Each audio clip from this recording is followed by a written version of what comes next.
That was also in contention. But the governor has pledged to reintegrate OSPAC into the State Neighborhood Safety Co Agency, which has not kicked off, which is that's the point. That's very critical. The safety Neighborhood Safety Corps hasn't kicked off yet. So if we're going to reintegrate them, how soon would it be? Because it would mean that the Safety Corps must have kicked off for you to integrate them. And then how efficient would it be? Would it be as efficient as OSPAC has been? Because people really feel like OSPAC has been really. Some people are so scared of OSPAC they don't even want to hear. They don't even want to hear the names. And then in the areas where OSPAC has in Ikore and then Onelga, they have done well, remarkably to an extent, So would the neighborhood watch now? Would it be as effective as OSPAC has been? And then when you say you want to integrate OSPAC into the neighborhood watch, wouldn't there be some issues? I think from the government's perspective, it's going to be easier to monitor. For now, OSPAC is a local government arrangement, not a state government. But now, if you dissolve OSPAC and take its members and include them into the State Neighborhood Safety Corps, then you can adequately monitor because you profile every individual there.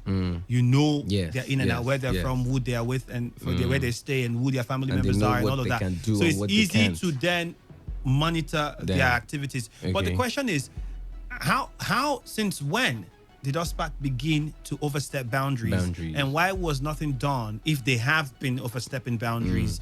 The governor was expressing displeasure that some criminals pretend to have repented, and then after they arm themselves, they go back to crime. Remember, and this is interesting part, while he was making this statement, this statement was made actually when traditional rulers from all the East and West actually paid a visit and submitted arms from repentant criminals. They had a local amnesty program. And it brings us to ask, if our traditional leaders could do all of this, why weren't they doing it before? Because all of this seems to be happening now after that the governor gave a marching order and read the Riot Act and said he was angry with what was happening and they should take and then we started seeing all of these initiatives and ideas and everybody was so if all of this was there and you know that you could do all of this to solve the situation and a lot of lives would have been saved, why wasn't it done?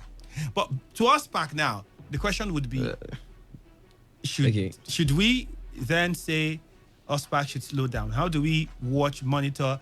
And the person that was killed, remember, I was listening to the relatives of the deceased, and they were saying that their brother is not a cultist. That's where they stand. Now, have we heard anything from OSPAC? Have they come out to say this guy is a cultist? We'll be speaking with them now, a representative of OSPAC. We'll try to get in touch with the commander. If we don't, then we'll get a representative. We'll be speaking with us. Chinedu is his name.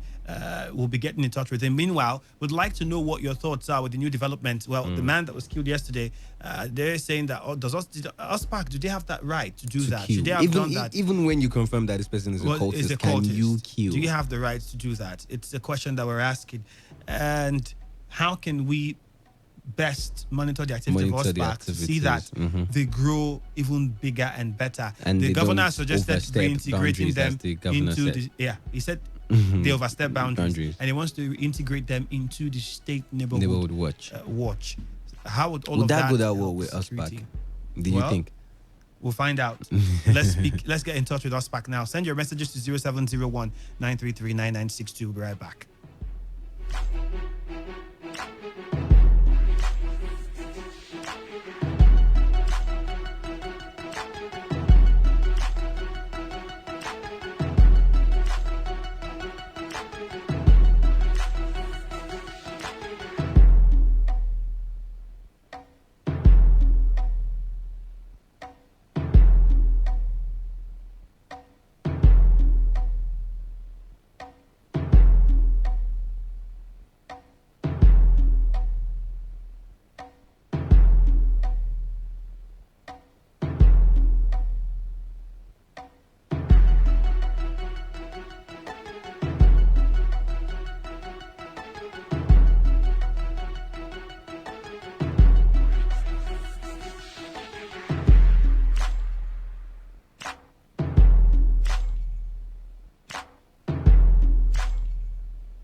trying to get in touch with our guest. Well, the service providers aren't really helping the situation meanwhile.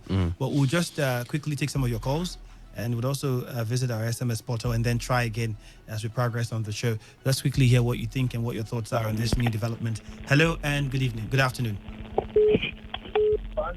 Good afternoon to you. Good afternoon. You're welcome. What's your name? Good luck. From OKEH local government area of River State. Okay, good luck. Thank you very much, Andrew.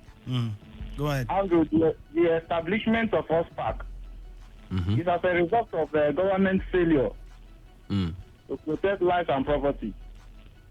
Let the governor admit that he has failed to protect the lives of the citizens before he blames the group called OSPAC.